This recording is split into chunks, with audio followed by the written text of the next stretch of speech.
Is there an old, new running back in the AFC East that you want to target? How do you handle the Seahawks this year with the same quarterback, but new coaching staff? And who is the sleeper free agent running back that you need to be overdrafting this month? Plus, the 2023 FFPC Never-Too-Early Best Ball Tournament 14th place finisher Rick Brinson picks our minds, and we pick his, on Rachaad White, Trey Palmer, and much more. We've got a great show for you. Ferrell Elliott is here. I'm Eric Balkman. Stick around. Your high-stakes fantasy football hour starts right now. Can't stand the pressure. I've seen greater men than need a lesson. Broadcast live and heard around the world, you are now watching the most entertaining hour of radio on the planet. Welcome to the High Stakes Fantasy Football Hour presented by myffpc.com with your hosts Eric Balkman and Ferrell Elliott. The High Stakes Fantasy Football Hour is your home for analysis from the best players in the world. And now, because no one else was available, here are Eric Balkman and Ferrell Elliott. Solace in the scripture. Are we not all our father's sons? I became a man. Nobody ever told me what a man was. Welcome into the High Stakes Fantasy Football Hour. Ladies and gentlemen, welcome to all the Ferrelliacs and Balkamaniacs. I am your host, Eric Balkman, slightly above average, by the way. Here to hang out with you tonight for the next hour. Greetings and salutations to all of you. It's the latest episode of the HSFF Hour presented by the Fantasy Football Players Championship, myffpc.com. Ferrell Elliott, the definitive commissioner of fantasy football, will be joining us shortly. Coming up on tonight's show, Ferrell and I are going to list the reasons why you need to be zeroing in on Brandon Ayuk, why you need to target Travis Kelce, and much more. Plus, the 2023 FFPC Never-Too-Early Best Ball Tournament 14th place finisher Rick Brinson talks a little bit about Nico Collins, Aaron Jones, and much more tonight. Ladies and gentlemen, if you did not see the FFPC mailer today, there was huge news. For the first time ever, and this is, 3 months, something like that in advance than we have ever done it before, the 2024 FantasyPros Championship launches on Tuesday, February 20th. We are just 4 days away from you beginning your quest for a $1 million grand prize. It is a $6 million prize pool. You can play in that. Drafts are going on daily in that. We have a ton of slow drafts going off. I think several slow drafts have already filled up that are obviously going off on the 20th as well. You can play in that at myffpc.com. myffpc.com is where to go for that $1 million grand prize, and you could start playing for it on Tuesday. That's pretty awesome. Now, if you don't want to do that, if you want to play in the Never-Too-Early tournament, which those registrations will cut off prior to the start of the NFL draft, do that now, myffpc.com. Never-Too-Early Best Ball Tournament, Never-Too-Early Best Ball Superflex Tournament. They'll run up until the start of the NFL draft. April 25th is when registration will cut off. Best ball slim rules, no kickers, no defenses, 20 rounds for the draft, 14-week regular season. Playoffs will go from weeks 15 through 17 and will crown a champion after week 17. Drafts are available daily, 30-second, 60-second, 2-hour, and 6-hour clock. You can take your shot at a $25,000 grand prize with a $125 entry fee in the standard Never-Too-Early Best Ball Tournament. You can also play for a $10,000 grand prize with just a $35 entry fee in the Superflex Never-Too-Early Best Ball Tournament. That is where you want to go. myffpc.com, myffpc.com. And while you're there, check out the Dynasty Orphans that we have for sale. Some as little as $1. Plenty of teams have had their entry fees for 2024 lowered to $1. $50, $100, like you can get crazy deals. I found out from Dave the Dizzle Gerzak that we have sold more Dynasty Orphans up until this point. It's the most we've ever sold, well over 3,000. The most we've ever sold up until this point in the season. And I think the price has something to do with that. So if you want to cash in on these prices, which quite frankly are probably only going to go up from here, you can get some great deals on Dynasty Orphans at myffpc.com. That's myffpc.com. And don't forget to check out the Dynasty Depot, dynastydepot.com, your home for buying, selling, bidding, and dominating FFPC Dynasty Leagues. Nelson Verbit, who is going to be a guest on the High Stakes Fantasy Football Show coming up next month, on the Better Sports Network. Can't wait to talk to him about that. But that is the place you want to go. If you are an FFPC Dynasty owner, you're doing yourself a disservice if you are not a member over there. DynastyDepot.com, myffpc.com is where to go to pick up those Dynasty Orphans. Remember to like, subscribe, comment, share, and get notified every time we go live here like we are doing tonight. We'll go live again next Thursday. More on that in the show. Let's bring in the co-host with the most. He is the definitive commissioner of fantasy football. You follow him on the X at jferrellelliott. Welcome in the king of Caesars Southern Indiana this past weekend. Ferrell Elliott. Ferrell, welcome in, man. How was Caesars for the Super Bowl? You guys must have had a great time. I heard nothing but rave reviews. Oh, that's very cool, Balky. We and say hello to Dominic, the first in the room tonight. Colin Hoffman's back too. I wish you and those guys had been here. We had a blast, and the game could not have been any better. And we had guys that had basically given up on their various selections in the sports book, who as the clock went to zero and overtime got added to the board, they experienced new life, a rejuvenation, so to speak. But the drafting aspect of it was very impressive. I got a very good feel for the rookies, some which consistently went off the board. I thought in the first drafting that some of the rookies were coming off the board early, but they stayed consistent and early. And it made you could really tell that the players came in well prepared for 2024. So, that's where everybody's mindset was, and that's where it continues to be. I think that and I drafted on Saturday night prior to the Super Bowl in the KFFSC. And one of the things I heard from Dave the Dizzle Gerzak and the Real Leroy, who were drafting live at Caesars Southern Indiana, said you wouldn't believe how high Marvin Harrison is going. Now, Ferrell, Marvin Harrison in the FFPC Never-Too-Early Best Ball Tournament. Shout out to Fantasy Mojo at Fantasy Mojo on X, fantasymojo.com. If you're playing in the FFPC, you need to check him out and make sure you get a membership there. It is well worth it.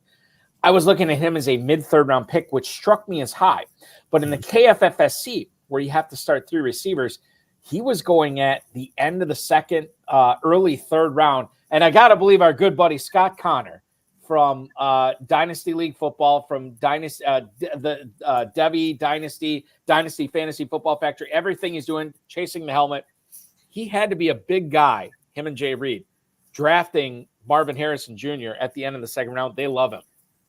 Yes, they did. And also we have one drafter from the great state of Ohio, formerly, and who joined us in the draft. And he shouted out Marvin Harrison's selection midway through the first round.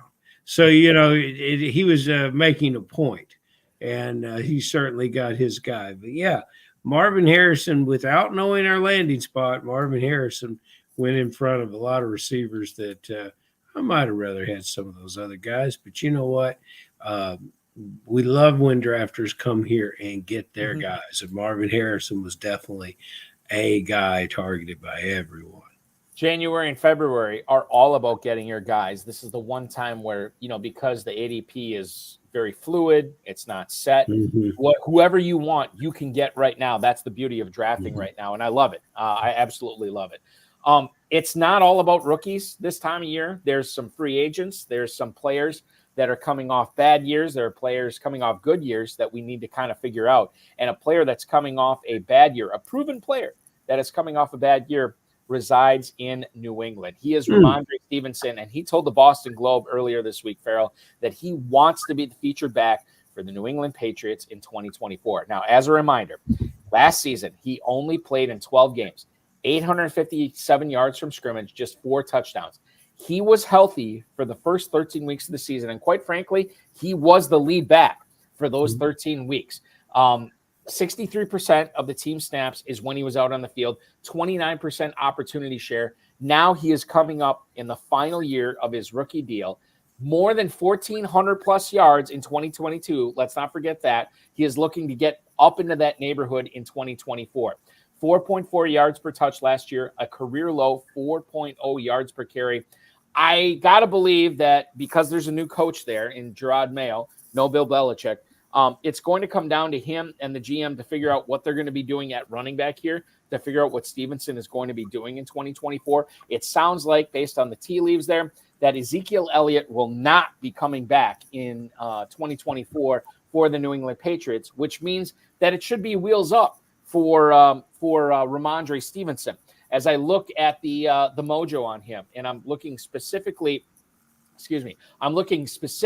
at the Never-Too-Early ADP for the FFPC. If you look at where he has been going so far with draft starting, with about a month now, we've got about a month worth of data with the FFPC Never-Too-Early. Ramondre Stevenson, running back 18, Ferrell, he has fallen until the middle of the 6th round, going behind the likes of Alvin Kamara and Tyjae Spears, going just ahead of Aaron Jones and Tony Pollard. Is that a spot that you want to be in business with Ramondre Stevenson going forward?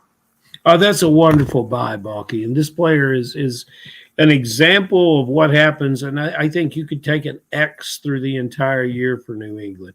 Nothing worked there. And so why would we expect Stevenson to be his usual self? He still put up a good effort and good numbers within the concept of that offense, which struggled all year long. And in many games were out of the game. I don't really see any reason why this terrific running back should be in the 6th round, but man, that's a good place to get him if you're a Stevenson fan. And I don't recall where he was last year, but I think when we were in Planet Hollywood, he was late in the 3rd round. Mm-hmm. And if he had played if he had played the entire season there, he probably would have had numbers to marginally justify that draft position. I'm big on Stevenson, and in the 6th round, I'm big as I've ever been. So you're not necessarily concerned about New England bringing in a 1B back, or quite frankly, maybe a 1A back? Like this, for you, it sounds like Stevenson is where you want to go in New England this year, and the fact that you get him in the mid-6th round, it's all worthwhile for you. He would have to come through free agency or a very, very high draft pick, and I don't think that's going to happen. Sure, they'll bring in backs. They'll bring in complementary players. Maybe they'll even get successful and do some fantastic scouting, and in the 7th round, take this year's version of Isaiah Pacheco. But at the end of the day, football players go to camp every year to compete. They compete with themselves first, and they compete with the other players on the roster. This player's earned his opportunity to be the guy in New England, and no matter what the new guys come in and do, they've got a lot to correct. Stevenson's not the place they should start correcting. Yeah, no, and I get it. And the fact that he is going basically not quite, but pretty close to 3 rounds later than where he was last year, you have a lot more margin for error. And I would not necessarily be super concerned. There's other running backs, and we'll get into them later on in the show. There's other running backs that I'm more concerned about those teams bringing in competition to those players. I am not necessarily as concerned with Ramondre Stevenson going forward, especially as far as 2024 is concerned. Ferrell, let's get into Seattle and the Seahawks and the news that came out from Adam Schefter this week. Geno Smith is going to be remaining on Seattle's roster for 2024. His fully guaranteed salary for a starting quarterback in the NFL, $12.7 million. What a bargain, which is insane. Now, Seattle, if they would have cut him, it would have been a dead cap hit of nearly $18 million. Schefter said, and I'm going to quote him here, "The Seahawks believe that in today's market with salary soaring for starting quarterbacks, the right decision was to pay the money." Now, ironically, 4th season with the Seahawks in 2023, Smith threw for exactly the same amount of yardage as he did in 2022 when everybody's loving him. The difference in 2022, he threw for 2 more interceptions, but 10 more touchdowns. He is going to have a new head coach this year in Mike McDonald, new offensive coordinator and Ryan Grubb, who comes from Washington and was known for how much he loved to pass the ball here. Ferrell, I'm going to look at the Never-Too-Early data here right now for Geno Smith. As far as quarterbacks go, he is currently going as the 25th quarterback going off the board. Drake May, Baker Mayfield, Aaron Rodgers, Matthew Stafford, all going off the board before him. The fact that he is going to come back to Seattle this year in an offense that has a coordinator that loves to throw the ball, featuring DK Metcalf, Tyler Lockett, and Jackson Smith-Njigba. I think he is severely being underrated by these never-too-early drafters. How do you see it? He's been as severely underrated his entire career. And if you want to look at his numbers, Balky, you did the listeners and all the FFPC players a favor by shining the light on 22. And what you got to remember about 23, he was in miserable physical condition, but he answered the bell regularly. He was hurting. He played, and without complaint, he played. And it was magical performance by the staff there to get him on the field some of the games. So he's a player that everyone in the league roots for. We've talked about that before. His $12.7 million. I wonder how many years he had to play in the league to equal that before he got to this contract. This is a very cleverly negotiated contract on the agent side. I'll give these guys credit for getting this put together. He's there, and he is a good piece of their offense. And would you say you gave the guys that are going before him, is Will Levis going after him? He's got to be. I'm going to look it up right now just to confirm, okay. But I got to believe he is. I'm curious as to who the 3 or 4 guys are that are going after him in the never-too-early. Okay, so right now, Will Levis he's one of the 3 guys that are going after Geno Smith. Geno Smith, 1406 right now as quarterback 25. Derek Carr goes a half round later as quarterback 26 at the end of the 14th. Then you have Russell Wilson at the start of the 16th round. And then the 3rd guy going right after Geno Smith this year is indeed Will Levis, quarterback 28 at the 1606, slightly ahead of last year's number 1 pick, Bryce Young from Carolina. I think if you take Levis, if you take Geno, based on what might happen with the transfer of the contract, if you take Russell Wilson, you've got 3 guys there that all could be very, very, very potential bargains at this draft spot. And are we sure, this is a sidebar, are we sure that Wilson is not going to be in Denver this year? Because I'm starting to have second thoughts. We're not sure of anything when it comes to Wilson. Okay. But, all right. But we can speculate about everything. Right. No. Sure of nothing, speculating about everything. The High Stakes Fantasy Football Hour. We have Rick Brinson warming up on the sideline, ready to come in here. Before we get to him and the 14th place finisher in the FFPC Never-Too-Early Best Ball Tournament, I want to talk about Tony Pollard here briefly.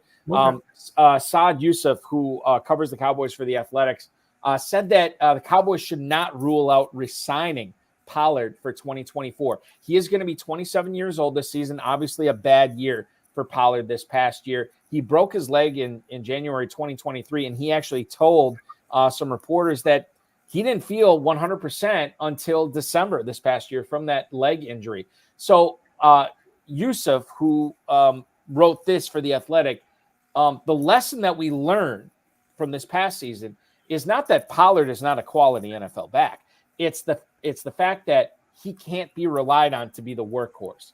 The Cowboys could bring Pollard back in a role like he used to have when Ezekiel Elliott was the lead back for Dallas, or he could be the 1A and they could bring in a 1B. So the Cowboys, according to Saad Youssef, who covers the Cowboys for The Athletic, he thinks the Cowboys are not going to get in the bidding war if somebody else is interested in Pollard. Pollard right now, Ferrell, if I look at the Never-Too-Early Best Ball Tournament ADP data, Pollard is running back 20 at the 6'10". He is going behind Spears, Stevenson, and Jones. He's going ahead of David Montgomery, James Conner, and Joe Mixon. 6'10", Tony Pollard. I drafted him in the KFFSC draft that I was in on Saturday night, roughly in the 5th or 6th round. I feel pretty good about it. Do you feel good about Tony Pollard in the late 6th? Yes, he doesn't have to be the lead back to have numbers, although he will be the number 1 contributing back. What does that mean? He could have a Bijan Robinson type play on the field. It's 60 to 70% of the plays. But look, he wasn't healthy either. You've covered that. And, Ezekiel Elliott, you've already used that name twice here in a podcast. We were just 20 minutes in, and you brought up Ezekiel Elliott twice. Dave Turk now he's probably turning down the volume, because he really does love us. He'll watch the show and not listen to it. But look, Pollard, Stevenson in that neighborhood. If you're at the end of the draft and you can put them up and stack them side by side at the 12th position, man, what a wonderful situation you are if you went 0 running back. If I told you you go all those receivers and you pick a quality tight end, go ahead and get your quarterback. Stevenson and Pollard will be there waiting for you. That should bring a smile to your face. It should. And I'll tell you what else is going to bring a smile to my face is our guest, which we're going to bring in right now. He placed high in the 2023 Never-Too-Early Best Ball Tournament in the FFPC. He finished 14th place overall in it. He's here to talk about not only that finish, but what he's doing in his 2024 drafts as well. Please welcome in Rick Brinson. Rick, welcome into the show, man. Thanks for joining us. No, thanks for having me, guys. I really appreciate it. So it's exciting. It's exciting to have you on. The first question I want to ask you right off the bat, and this is something that I think I should ask of everybody drafting at this time of year. What is it about drafting in January and February that has you so compelled that you like it so much? Well, I think it gives me a jump on my competition. The rest of the people that are drafting right now should be serious about this. So I'm getting an idea of what they're thinking early. And I can get some mistakes out of the way early also. Rick, when you are not finishing near the top of the leaderboard in these FFPC leagues and tournaments, tell the listeners and the viewers, quite frankly, what you're doing for a living. Well, I've been working since 1989 with my brother in a restaurant sports bar that we put in together in Austin. My role now is listed as a consultant.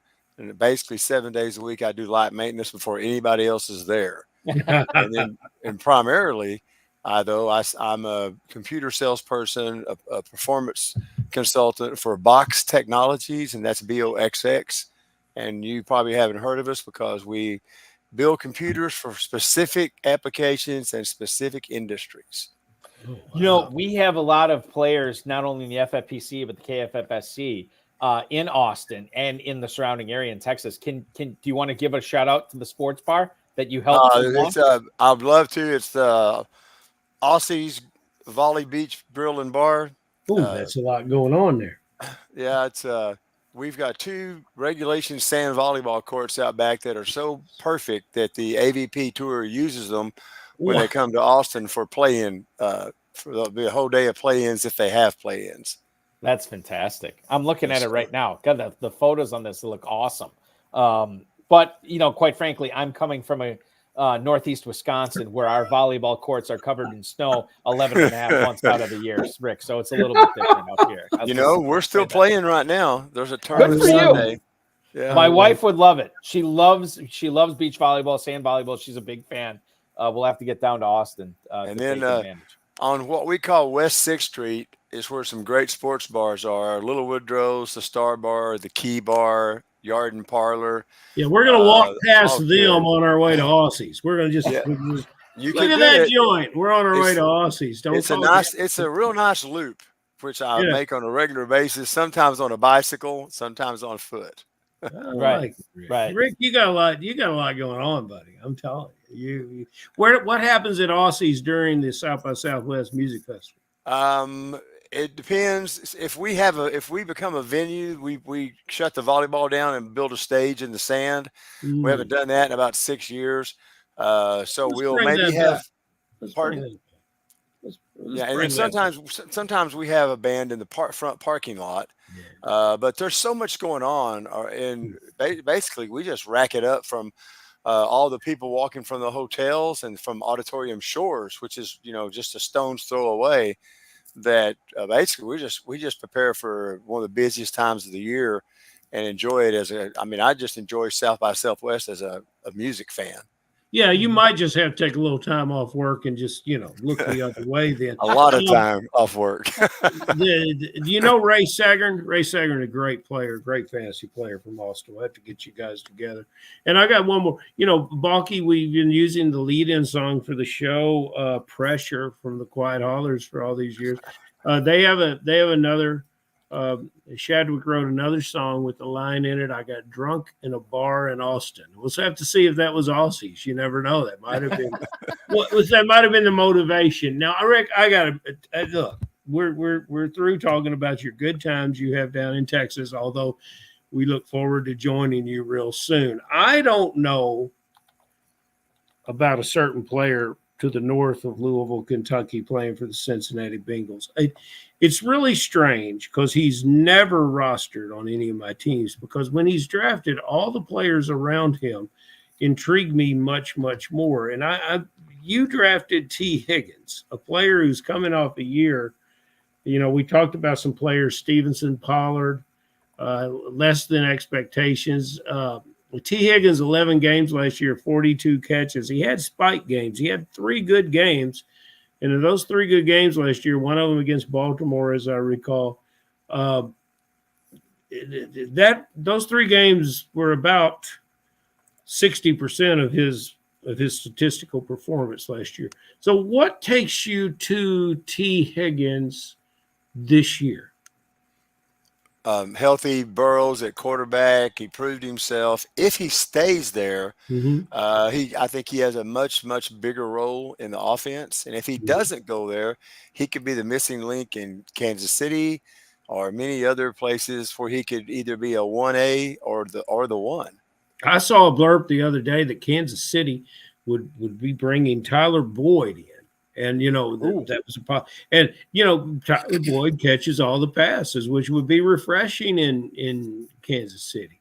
But anyway, that gets us off the point. I guess the one thing I like about T. Higgins is he's 25 years old. You know, so he's been contributing a while, 25 years old. I'm going to have to reconsider this, but I would have to draft a bunch of guys that think like me where he slides down. I think everybody always drafts him 2 rounds ahead. You know, and the thing is he's wide receiver 26, 4'11" in the Never-Too-Early best ball tournament. But like we always reference the ADP. The ADP is so fluid this time of year. And the fact that we think he's going to be back in Cincinnati, but there's a non-zero chance that Cincinnati doesn't franchise him. It's going to cost them over $20 million to do it. So I can see them letting him go. But to your point, Rick, like whoever signs him, he's going to be the number 1 guy and he's going to be heavily targeted. There is still a significant amount of upside with T. Higgins, and to pick him earlier, I think we can get on board with that. Speaking of picking players earlier, Rachaad White, you took him at the 6'11" last year, about a half round ahead of his ADP, where he was going in the Never-Too-Early tournament. What did you specifically like about him to get you on board with White with the Buccaneers last year? And then second part of the question, he's going at the 310 this year, about 3 rounds earlier than he normally goes. Would you be on board with that ADP for Rachaad White in 2024?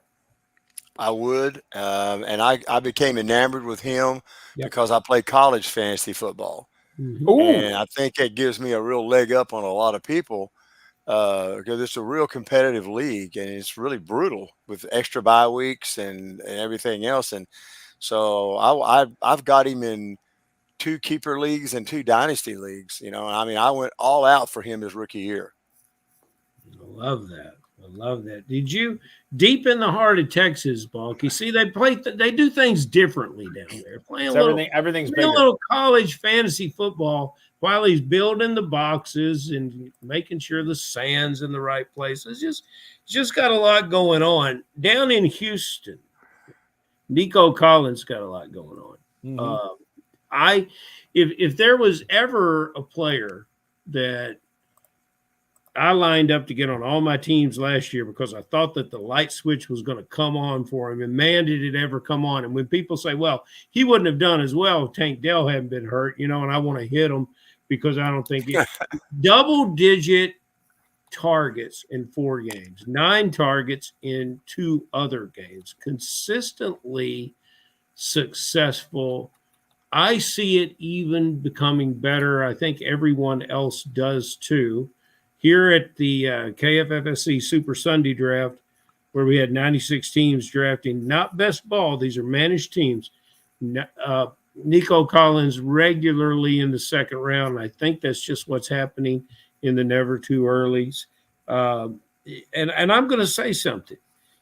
I think he's still a bargain there. What do you think? Oh yeah, I think so. There you go. That's an endorsement. Was he on one of your college fantasy? No, he kicked my ass. Yeah, see, there you go. There you go. So Rick, how high is too high? Like Nico Collins, 208 right now on average in the FFPC Never-Too-Early tournament. How high is too high for him? Would you take him the early second? Is that too high? Like where would you, he's going off as wide receiver 10 right now, behind DJ Moore, Garrett Wilson, AJ Brown, Puka Nacua, and then obviously the elite guys above that. I would be watching how everything fell, and I'd be totally prepared to grab him early. He's got a good relationship with his quarterback, and Bobby Trees may not be back. He's making too much money, and Mechie, who knows what he's going to do. So he's the constant. He is he's the one you can really count on. Mm-hmm. Do you I guess it sounds like you're not concerned about Houston adding another receiver and maybe not round 1, but like day 2, round 2 or round 3 to go with, and give CJ Stroud not only Collins and Tank Dell, but another elite receiver that, because this is such a deep receiver draft, you're not necessarily concerned with the Texans doing that, it sounds like. Well, I would not be shocked at all if they took a Texas Longhorn, since there's 2 of them coming out. Mm-hmm. And it, sells tickets. It's a good PR, and both of them have said they'd like to play there. So I think they'll definitely pick somebody before that draft is over that they think can be an immediate contributor. It's a curious thing with what I think could affect this team and all these receivers is the tight end. Does Schultz move on? Mm-hmm. Does Brevin Jordan get the chance, which I think he deserves? And there's 2 tight ends on this team that I absolutely love. My biggest problem would be not trying to draft Nico Collins too early, but drafting everybody else on this team, having a team full of Texans. But, Balky, the guys you mentioned, Nacua, mm-hmm. you said 3 receivers going in front of him. Nacua, right. Okay, so obviously the big 5 in drafts this year. Jefferson, Lamb, Hill, Chase, St. Brown. Those are the big 5. But then after that, from basically the 110 on, then you have Nacua, AJ Brown, Garrett Wilson, DJ Moore, and then Nico Collins. I'll draft Collins in front of all those guys. Okay, there you go. Ferrell loves his Collins, no question. Shift the focus to the running backs here briefly, Rick. Aaron Jones, and again, I know when you drafted this team, this Never-Too-Early team, the ADP was very fluid, and it's quite frankly, like I said earlier, it's still very fluid. But you drafted him basically about a full round ahead of where he normally goes in the 6th round. Aaron Jones, non-zero chance he is not back with Green Bay. As a Packers fan, as a guy who follows the team very closely, I think there is very little chance that Aaron Jones is on a different team this year. I think he's going to be back with Green Bay. What did you see about Aaron Jones this past year? Because he missed a lot of time with that soft tissue injury twice. Once in week 1 where he missed all that time, and then he had sort of had like a recurrence of that later in the season. But for the first time in his career, he finished the season with 5 straight 100-plus yard running games. Your thoughts on Aaron Jones and why you liked him a little bit better than consensus so far this season? Well, I like the running ability, and I think, it looks like maybe they're going to do a better job of keeping all their players healthy. I think that's one of the biggest things people don't think about with these teams is why are so many people getting hurt?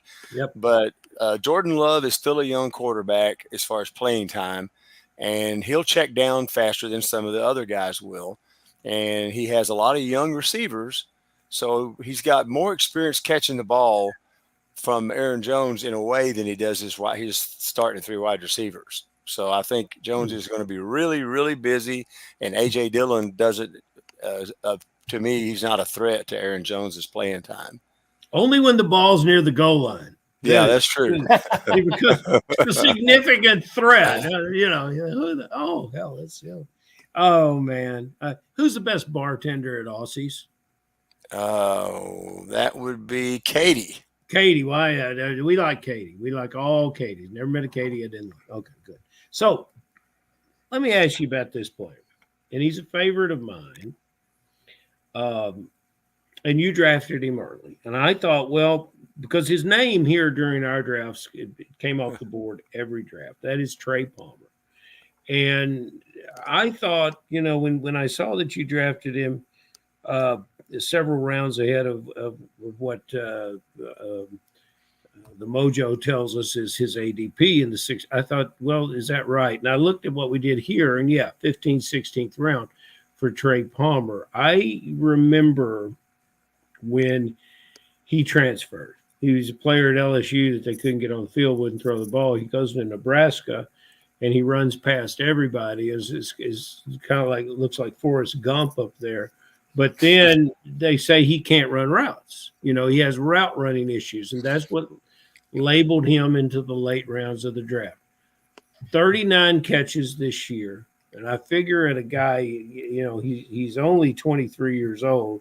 You take a guy like this, you put him with those two receivers in Evans and Godwin, you teach him the offense. And they put the ball in his hands on those Baker Mayfield flanker screens a little bit. But all in all, I saw what I needed to see to unlock this player and say, I'm going to, this is my player that's going to break the loose, that's going to get to 70 catches, that's going, even if no one moves out of Tampa, he has the potential to improve his play.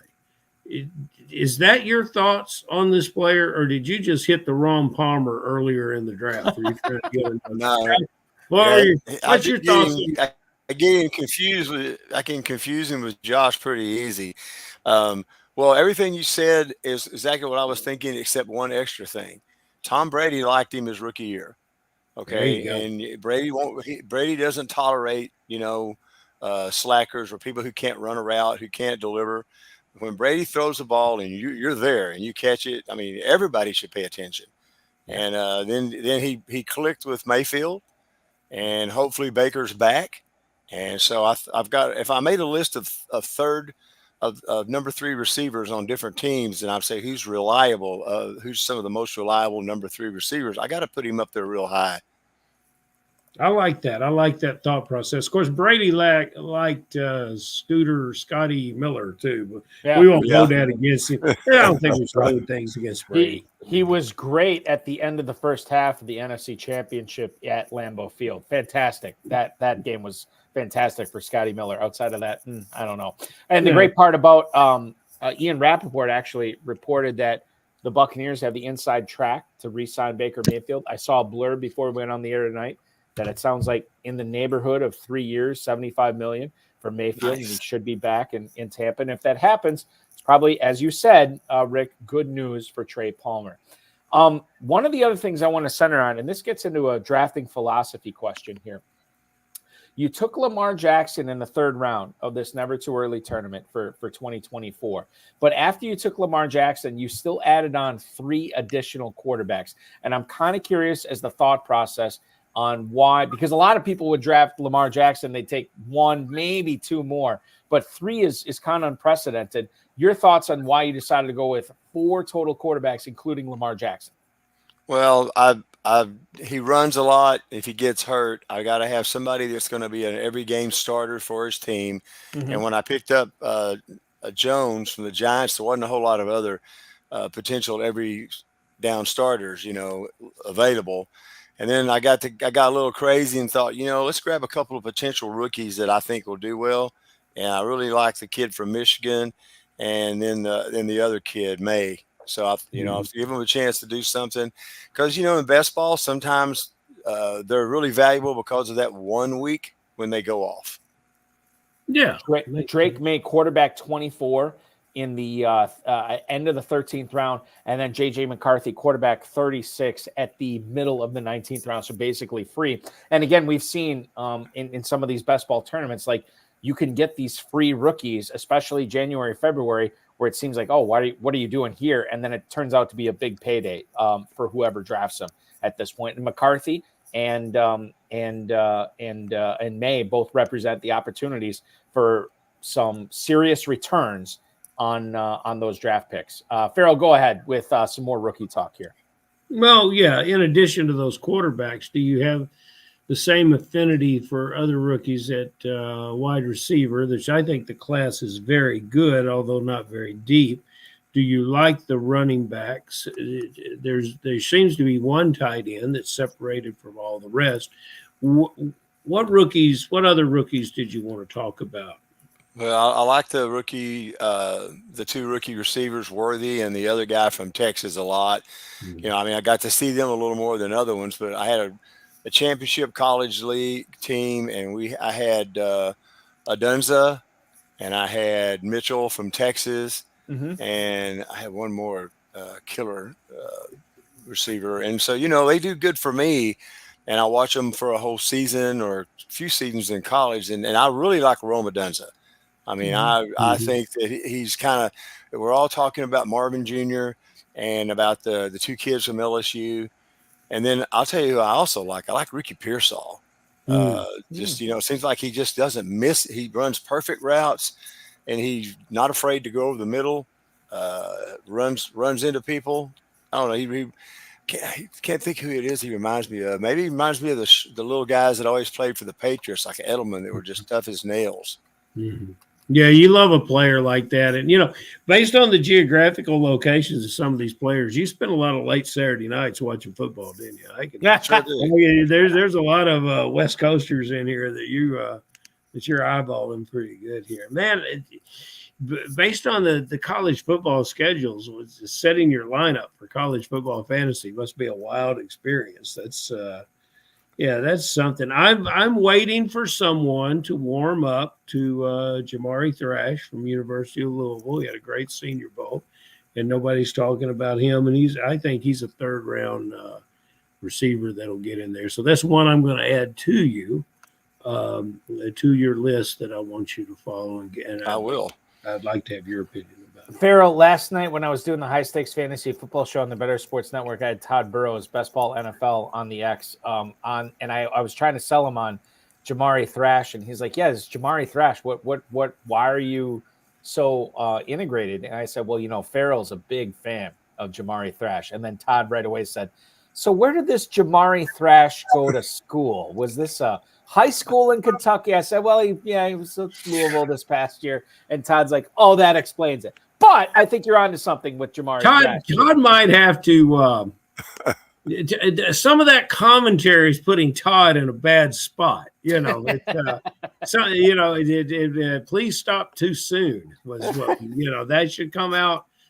All of us should ring that, but Todd shouldn't make that commentary, especially if he was paying attention at the Senior Bowl, because everyone who was there fell in love with Thrash. Yeah, Thrash was one of the winners from the Senior Bowl, no question there whatsoever. A couple of questions via email here for you tonight, Rick. Marty in Bell Vernon, Pennsylvania writes, "Hey, Rick, how convinced are you that Kyren Williams will remain the bell cow for the Rams in 2024? Thanks so much." And thank you, Marty, for the email in Bell Vernon, Pennsylvania. I'm going to be honest with you, Rick. This is something I've been battling with because I know what the Rams did in their backfield prior to the start of the 2023 season. And I am not convinced that they would not add some more bodies, not so much to supplant Kyren Williams, not so much to take his job from him. But the fact is, when you look at where Kyren Williams is going in the Never-Too-Early tournament right now, Kyren Williams, by the way, as I look at the mojo on him, he is going off as running back 5 at the 201. That is very rich to me, Rick, when you're talking about a guy that still has a non-zero chance, and maybe more than a non-zero chance, of facing some competition on his own team in that backfield in 2024. Can you kind of give us the lay of the land with Kyren Williams in the Rams backfield this season? I think an additional back in the backfield would be good for him with a long season and injuries to take a little load off of him. But I think the way the coaches think there, at least what it looks like to me, is he's the number one back. It's his job to lose. So someone would have to really come out and be exceptional to suddenly get all the carries and he be the second guy. So barring injuries, I'm comfortable. So even sorry, Ferrell, just even at the end of the first round, even at the start of the second round, you're still comfortable with that ADP for Williams, right? But I mean, but I wouldn't pick him over if for some strange reason Bijan or Brees Hall or someone else was still there. I'm not putting him in front of them, and I don't think I'd take him over White at Tampa Bay. Okay. Okay. Brees Hall is going off number 2, I do believe, in most of Yeah. the drafts that we have. Yeah, I mean, he very well could be. I'm looking at the mojo for. I think this is the last 7 days. This is from January 18th to February 29th, which hasn't happened yet. Kyron Williams, running back 5, 201. He is going behind McCaffrey, Hall, Robinson, and Gibbs, but he is going ahead of Rashad White. So I think that's interesting. Ferrell, go ahead. I'm sorry. Well, I wanted to see if Rick felt the same way. I feel like during the show that you have declared war against the starting running backs across the league. There's not one anywhere that's good enough, that's not going to be challenged, that's not going to look to be replaced, and this is going to be played less, not more. So, it's good. You're made to draft in Kentucky, Balky, and so are you, Rick. We got to get you up here. But you're made to draft in Kentucky, where you can go 5 receivers to start the draft. Which has been done numerous times over the years to some success. I've heard that. Let's go out to the YouTube chat here. Dominic Gazzetti, one of our number 1 fans here. He wants to know how you feel about this, Rick. Is when it comes down to Jahmyr Gibbs or Kyron Williams, which one are you picking? Now, Gibbs is going at the 110. Kyron Williams is going at the 201, excuse me.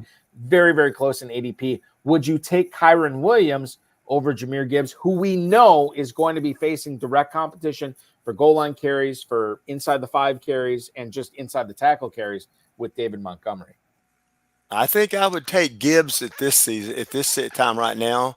But now, if this is the last week of preseason, I might already have changed my mind. And I think with Gibbs versus Kyron Williams, so I still have the same trepidation with Gibbs, because he should touch the ball less than Kyron Williams this year. But he touched the ball less last year with David Montgomery, and now you see how FFPC players are taking him. They're still taking him in the first round. They're still taking him on average as the 4th running back off the board, sometimes the 3rd running back off the board. Gibbs is going to be fascinating. I continue to think Kyron Williams is going to be fascinating as we get deeper in the draft season as well. One more email here for you, Rick. It's from Dan in Redding, California. How's it going, Rick? How much of an improvement are we going to see from Zay Flowers this season? So Zay Flowers, one of the best rookie receivers last year, and a guy that exceeded a lot of people's expectations. He is now going in the Never-Too-Early tournament as wide receiver 28 at the 502, behind Higgins, behind London, but ahead of Malik Neighbors, ahead of Amari Cooper. Zay Flowers, 502. Rick, what kind of step forward are you expecting to see from Flowers in Baltimore this season? Huge. I took him over Jordan Addison and the kid from Ohio State that went to Seattle in a dynasty league with my very first pick last year, and caught a lot of flack for not taking Addison. And I'm like, sorry, guys, we'll see what happens his sophomore year. And I wasn't disappointed with how he performed this year. I think he's going to kill it. Yeah, I agree. I agree. And when you look at his target share, and he did all of that with 5 and 6 targets a game. What happens if they actually decide to try to get the ball to him? Oh, my gosh. Yeah, it's fantastic. It's a great point, Ferrell. I am out of emails for Rick tonight. So without further ado, we have one final question for him. Rick, this is an important question that we ask of every guest on the show. And and I'm anxious to hear your answer, because it seems like you share something in common with Balky and myself. We can find something we love about every player. Yeah. And I always think you're a better fantasy player if you have less players that you won't draft. So if you have to search for an answer of the guy that you do not like and do not want, it's always a good sign. And if it's most difficult to answer who are you going to roll with, who do you love? Dominic's asking a question about Pittman. Pittman was a player last year when he was drafted at my table. I would think that someone it was just a terrible situation that someone actually took a player that belonged to me. Who is that guy for you? That I would not take? That your first guy is would not take. Second guy is your Pittman, a guy that you want on every team. Well, right. I would not take Alvin Kamara. Okay. I just never liked him, and then I don't like him as a person, and you're not supposed to let that really interfere. But it is your team. You got to draft guys you want to cheer for. And then there's a player I can get on every team it's Tyreek Hill. How sweet it is. There are people, and let's unpack the Tyreek Hill thing real quick here, Rick. There are people saying that they're worried about the soft tissue stuff and the fact that Tyreek Hill is a little bit older than Jefferson, Lamb, Jamar Chase, the guys he's going around. This is not a concern for you. Why is that overblown in your opinion?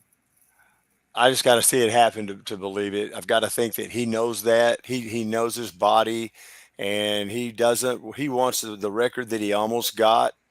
He's very vain and proud, and he wants to go out big. And so if that means taking better care of himself, let's hope he understands that. His quarterback leans on him, relies on him, and so does his entire offensive coordinator, the offensive side of the ball. If you are 3rd and 14 and Tyreek Hill's on the field, you're not in a desperate strait. The last thing I will ask you here, and this was the question I flashed on the screen from Dom Gazzetti. Pittman is going ahead of Zay Flowers right now in drafts, Rick, in the Never-Too-Early drafts. But we know you like Flowers quite a bit. Would you be taking Flowers over Pittman this year? I would right now because of the quarterback situation, and because if Pittman ended up somewhere else, but before I had a draft, that would make a huge difference. Because he's caught lots of passes, but he's been kind of touchdown short. Yeah, that is totally correct with that. And I know, Ferrell, you love Michael. I know you like Zay Flowers, but you love yourself some Michael Pittman, right? Well, no, we're going to have to let Pittman go if he's going in that 3rd round, unless it's just a perfect fit. Flowers is still the guy with the ceiling. Of course, would love Mike when he's 7th and 8th round pick when everybody didn't care for him. And they saw him as a 70-catch receiver. He's always going to be a 100-catch receiver. But so are some of the guys that are around him in the 3rd round. So you don't have to chase to get him. But now, yes, it's going to be a real treat to see what he can accomplish with Anthony Richardson as the quarterback. Anthony Richardson will stretch the play, have better sight lines to the end zone, giving Pittman more time to get open and risking more accurate passes that Pittman can high point the ball and win at. So I like Pittman in the end zone much better this coming year with the young quarterback. You like Pittman. We both like the fact that Rick Brinson, the 14th place overall finisher in the Never-Too-Early FFPC Best Ball Tournament this past year, was able to come on and drop some knowledge on us tonight. Rick, all the best wishes for you in 2024 as far as drafting season goes. We thank you for making us a part of your Friday night festivities. And speaking of festivities, excuse me, the next time Ferrell and I are in Austin, we're hitting up Aussie's Grill and Beach Bar for sure. Playing a little volleyball, having some cocktails. It's going to be a lot of fun. Well, I'm spiritually there now. If you've got time, I can take you on the bar crawl of your life. Oh my goodness, a bar crawl in Austin, I'm in. Like this would be fantastic. We're gonna have to plan this out. Rick, good luck this season. Thank you for making us a part of your evening and your weekend. Enjoy drafting season. We'll catch up again soon. Thanks for having me. You got it. Rick Brinson, ladies and gentlemen, the 14th place finisher in the 2023 FFPC Never-Too-Early Best Ball Tournament, joining us on the program tonight. Love all the insight that he was able to give us tonight, Ferrell, and a good guy. And now we have an Austin vacation plan for the two of us. Yeah, all my vacations are working vacations, Balky, but I would love to be back with you. And I'm going to shout out to Rick. Also, I'm hoping he's still in the room. With me, our KFFSC Super Sunday Sweet 16 has one online division, and we're down to 2 spots left, and there's nothing better than having a Texan in there. It's Sunday night at 8:30. If anyone wants to join it, we would love to have you from one of the 19 states that you can still join. Exactly. There you go. Ferrell, let's get to how much time do we have left? We got a couple of minutes. We might be able to get through 2 of these emails here. I'm going to go to a guy who played in the Super Bowl and then was kind of in the news after this, with one of his friends or brothers talking about how he's not going to be back with the 49ers next year, and then scrubbing his social media with 49ers or of any 49ers, something. That's Brandon Ayuk. Tom in Altamonte Springs, Florida, He writes, is Brandon Ayuk going to be back in San Francisco? Where do I draft him? That is Tom in Altamonte Springs, Florida. Right now, Brandon Ayuk, Ferrell, in the Never-Too-Early Best Ball Tournament ADP. Wide receiver 15 at the 303. Number one, where do you expect him to play next season? Number two, when you weigh the risk of him playing elsewhere other than San Francisco, is that 303 still a spot that you want to be in business with Brandon Ayuk? He's one of the best players in the league, and I think there's probably better landing spots for him than San Francisco. But San Francisco is successful with the ball. They move the ball up and down the field. Now, if he's frustrated about his Super Bowl experience, I thought he had a pretty good game, but he ran into Trent McDuffie, who had perhaps one of the best games as a corner that I've seen in years. And so he better stay out of the AFC West because he'll have Trent McDuffie twice a year.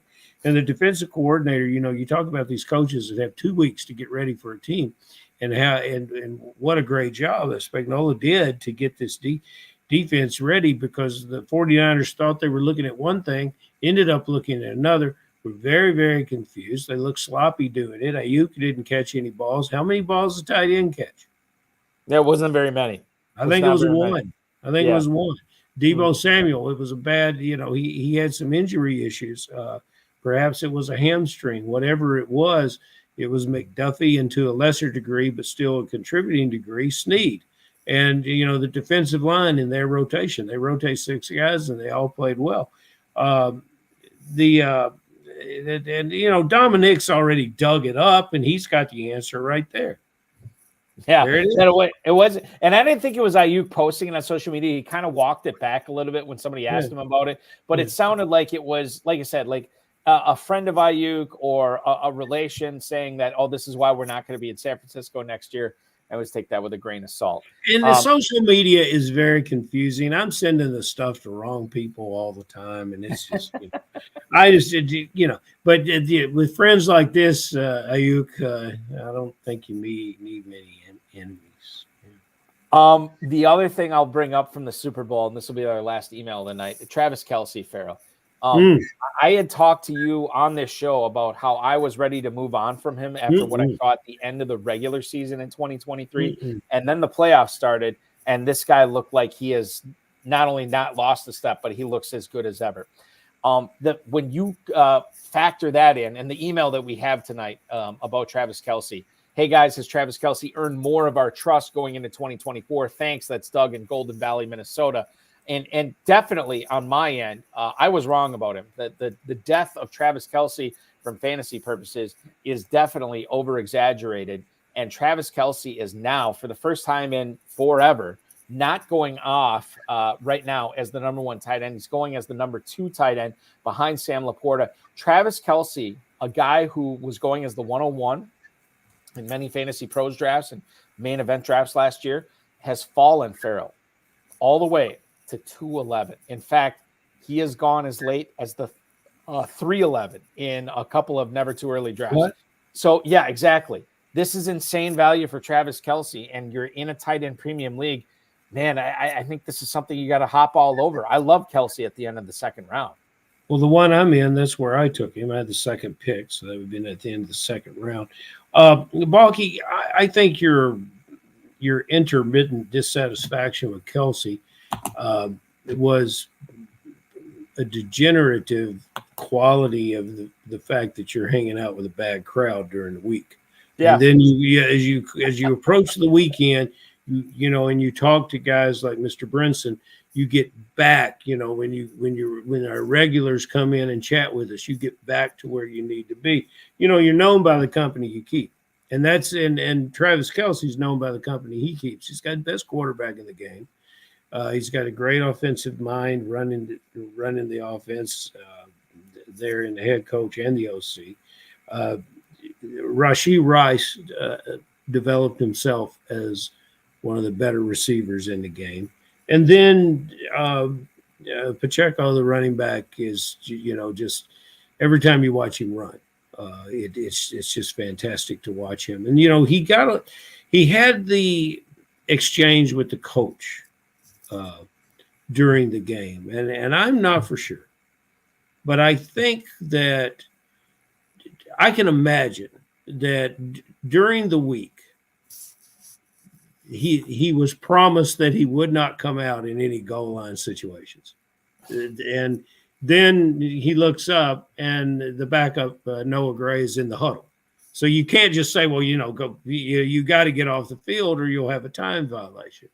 And then the guy that Gray is to block knocks the ball out of Pacheco's hands.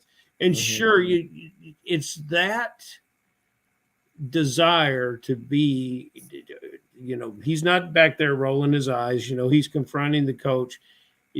His legacy in this game is important to him. And just like his brother, they'll have to bring him out of football screaming and dragging his feet.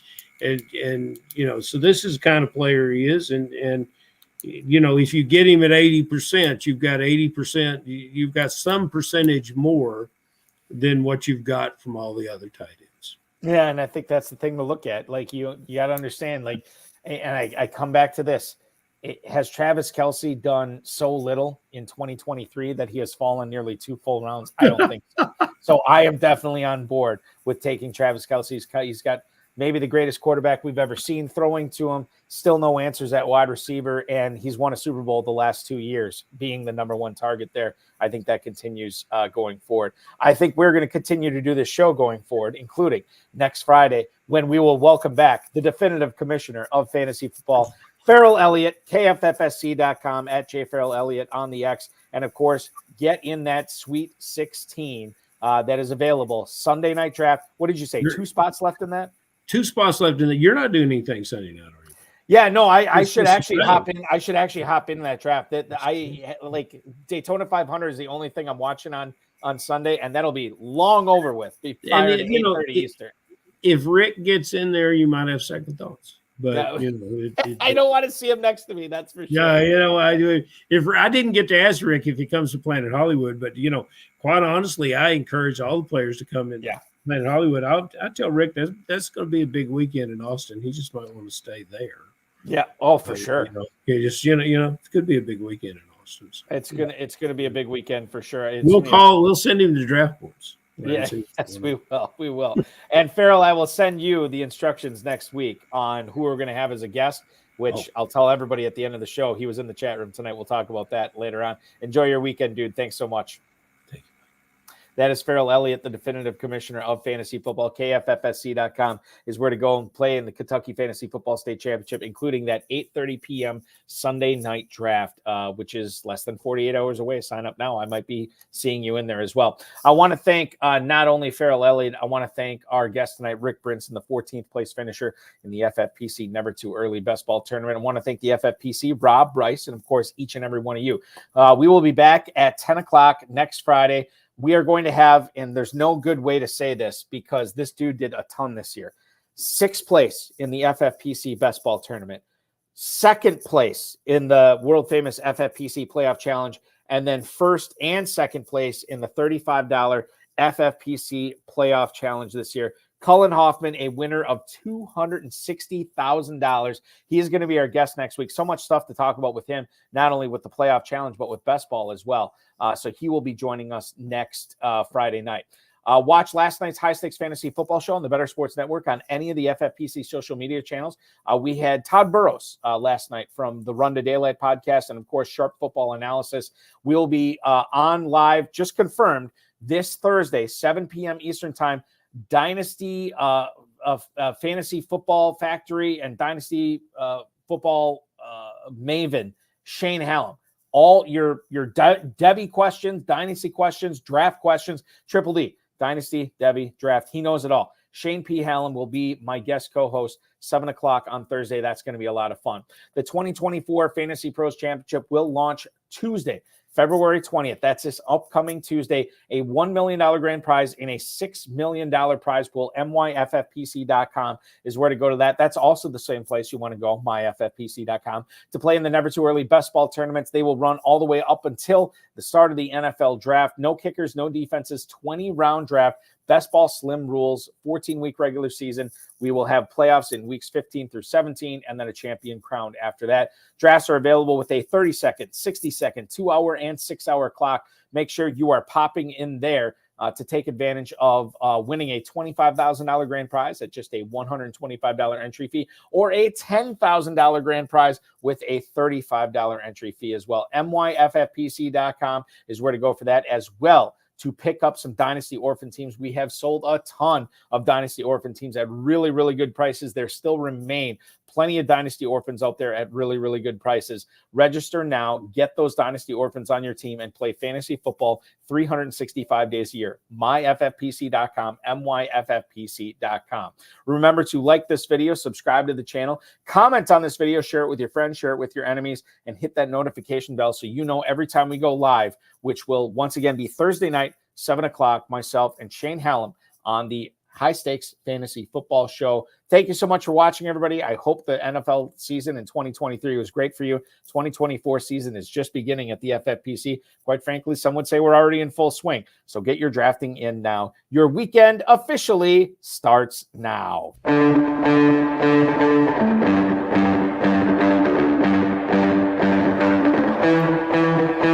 This has been another episode of the High Stakes Fantasy Football Hour presented by myffpc.com.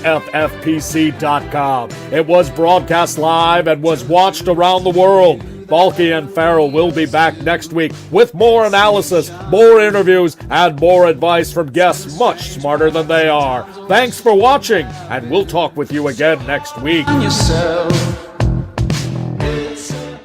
It's rare that we have this much action going on because we've never started the Fantasy Pros Championship this early, ladies and gentlemen, but we do have it going on. February 20th will be the kickoff. We have slow drafts going on. I think we have multiple slow drafts filled that will start February 20th as well. No excuse. You don't have to wait. If you want to build your $1 million juggernaut, it starts prior to the calendar turning to March. It's going to be a lot of fun. Fantasy Pros Championship, Never-Too-Early best ball tournaments. We got 2 of them, as well as the FFPC Dynasty Orphans. Plenty of those going on as well. myffpc.com. That's where you want to go this weekend.